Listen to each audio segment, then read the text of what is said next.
Hey everyone, SeatGeek has become one of my official sponsors on this channel.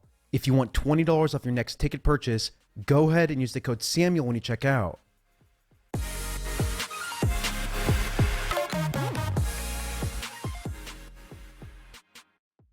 After getting drafted in the second round back in 2013, many thought Davante Adams would have taken the next step by now.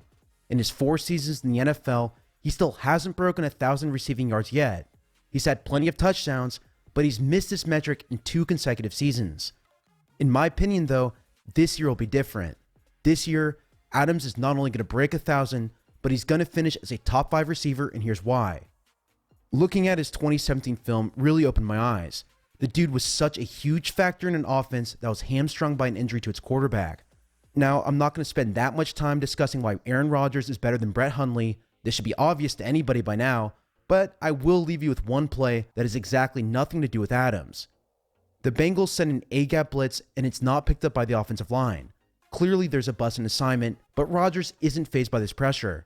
He calmly grabs a snap, rolls to his right, and hits Geronimo Allison right in his hands. Allison did drop it, but to have this level of composure and accuracy under duress is still impressive. Again, this play has nothing to do with Adams, but there is a reason why I showed it. With Jordy Nelson off the team, who else will Rodgers throw the ball to? After Randall Cobb had his 1,200-yard season, he has consistently been in the 600 to 700-yard range over the past couple of years. Nobody else on this roster has really proven they deserve the extra targets. Jimmy Graham was signed this offseason, and while he's a great red zone target and a mismatch on seam routes, this offense will go through Adams. What's funny is that same red zone prowess was shown in the Packers preseason game against the Steelers. If you are already a subscriber to this channel, I broke this play down in my big play series last week.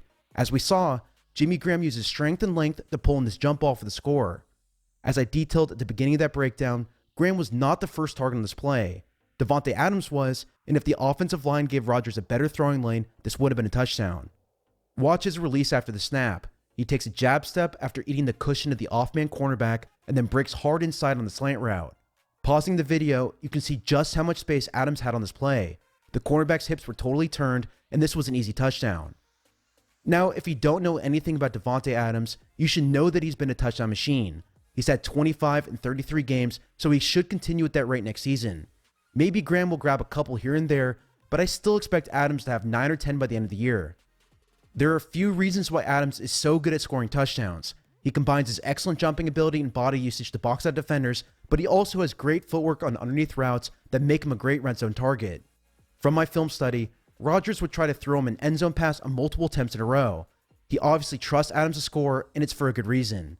Check out this play against the Bears in Week 4. Adams lines up as a split receiver to the right.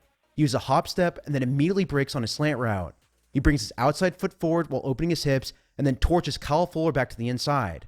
He's wide open, but because he wasn't the first read on this play, he has to scramble around and find space for the score. It's clear that Adams is excellent at these horizontal routes, but what he did in the following week was even more impressive. This time he mimics that same release and he uses it to his advantage. He knows the Cowboys are studying the Packers' offense, especially in the red zone, so he uses his own tendencies against them. Adams takes the same hop step release while bringing his outside foot forward, and then he takes his inside foot to open his hips, aiming like he's going inside. This play and the last play are eerily identical at this point, but instead of continuing on the slant route from almost the same exact formation, Adam uses this release to open a fade route. He uses extended left leg to drive off the ground, while also swiping hard with his inside hand to break contact. This is what gives him the free path to the end zone in this fade route. In general, Adams was especially good on go routes and fade routes down the sideline. He had 13 attempts, and 5 were completed for 147 yards. This nets out to an average of over 11 yards per attempt on these throws. I already talked about his slant route ability, but fades were definitely one of his best routes last season. He was also extremely proficient on screens and hitch routes too. Versus the Browns in Week 15, he grabbed his tunnel screen and he took it to the house. He broke 2 tackles while showing off his ability to create yards after the catch, and then he used his underrated burst to beat the safety at an angle. Going back to fade routes, he had a really good one down the sideline against the Falcons. I don't particularly like his release since he didn't really use any hesitation or subtlety, but I loved what happened down the field. He looked back for the ball and slowed, which baited the cornerback to decelerate and turn towards the quarterback. He then used that momentary distraction to burst up the field and find the end zone for the touchdown. This play also showed off his excellent tracking ability, which I do think is one of his underrated traits. I also think that his ability to beat jams off the line of scrimmage has seriously improved since college. this was one of his worst traits coming out, and now he's actually pretty good at it. He has worked on hand placement and pairing his footwork, and that's really improved his ability to separate. The Falcons are playing man coverage with a single high safety, and the Packers counter with a slant wheel concept on the right. Because of Adams' hand usage and how he club swam the inside elbow of the cornerback, it opened him up on this pass. He catches the ball in stride and almost scores another touchdown. While there are certain things that I really like about Adams, like his ability to adjust to Rodgers on scramble drills or his lateral releases to win vertically, there are definitely things that I want him to work on. First, outside of injuries, drops have been an issue for him since he entered the NFL. He's averaged a 9.6% drop rate on catchable passes, which is simply too high. It was less in 2017 than in 2015 for sure, but he does have a case of concentration-based drops. Like in this play, where he's the alert throw when the Cowboys blitz on 2nd and long. This should have been an easy catch, but it hits Adams in the hands and falls to the ground. Another thing that I don't think he's as good at is how he sells his vertical releases. He doesn't drop his hips enough, and he's not overly subtle with his movements. I think on horizontal releases, he's 1,000 times better, but for some reason on vertical releases, he does tend to struggle. Finally, the last thing that we kind of talked about earlier was that he wasn't always the focal point in this offense. I get the Packers like to spread the ball around, but Adams is now the star on this team. He lined up for a fair bit of the time as a single receiver opposite of trips, and the routes he ran in these plays were better for alert throws rather than being part of the play design. I'm really hoping next year that the Packers will game plan the crap of his skill set, especially with Nelson gone.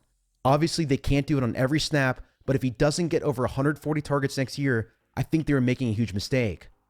Overall, there's a ton to like about Adams. Whether it's his jumping ability, his footwork, or his improved press beating releases, I'm really high on him for 2018. Looking at him from a fantasy perspective, I think he's an early 2nd round pick in your standard 12-man league. If I have the 13th or the 14th pick, I will have no problem taking him at that junction. He still hasn't broken 1,000 receiving yards in the regular season, but this will be his year. In my opinion, it will be the Davante Adams show all day, and if you take him for your team, you should be happy. For this season, SeatGeek has become one of my official sponsors. If you aren't familiar with their website, they do a fantastic job at showing you what deals are the best at every event you can hope for. So, if you want a $20 discount, make sure you use the code Samuel as you check out. Again, this code is only available to viewers of this channel, and this promotion will end soon. I'm already looking ahead at what games and concerts I want to go to, so make sure you take advantage of this offer before it's over. Thank you so much for all of your support and for watching my videos. I really do appreciate all of your comments, and make sure you follow me on Twitter at SamuelRGold.